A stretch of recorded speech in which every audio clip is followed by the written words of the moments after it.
In this video, I will show you how to permanently hide your recently file in MS Word, just like what you see right here. These are lineup of recently file. How can you permanently hide this in MS Word?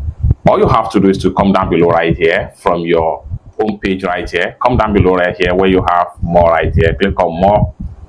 And the next thing you want to do is to go to options right here, and then this is going to pump up right here.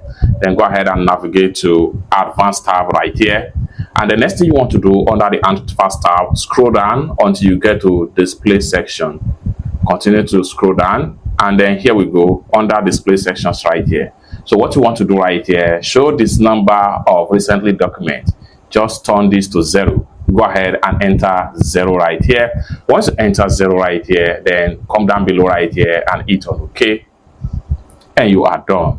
It's that simple. By the time you go back to the home page right here, you have nothing in your recently file right here. So you can see you have not opened any document recently. Click to open the browser as the case may be. So this is after and this is before. So by the time you close and relaunch your MS Word, it's going to show you the full display of nothing has been opening so far in your MS Word. It's that simple. For more useful tutorial tips and tricks about MS Word settings like this, consider to subscribe.